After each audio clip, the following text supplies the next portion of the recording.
د دې نه مخکې کما انزلنا علی المقتسمین یو 2 آیاته مخکې دا د مکې نور چې دی نو هغه خلقو دا 14 کسانو د 14 کسانو چې کله به د حج د هغې موسم راغی نو د مکې مکرمې ته 14 لارې وي نو دا دو ویشل وي تقسیم کړی وي په هغې لارې باندې یو کس هغه به په هغې کې ناست او کوم خلق چې د بار نه به حج هغې له راته نو هغو به په دې باندې هغه خبرول چې ګورې زمونږ په دې قوم کې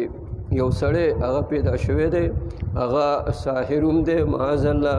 هغه کاهن هم دی هغه شاعر چې دی نو هم دی لیونی هغه به ورته وماوي قسم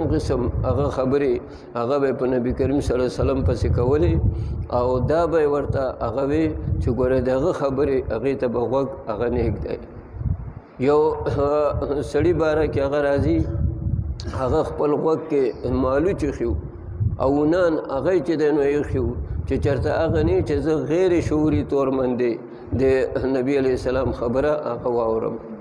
نو الله تعالی هغه 14 کسان چې هغو دا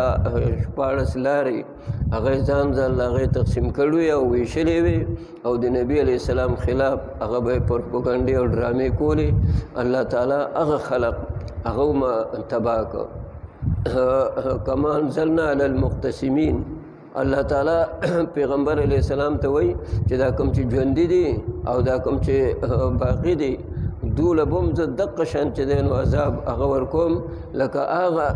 لارې چې تقسیم کړي او هغه خلق هغه لکه څنګه چې ما هغه سزا وله ورکړو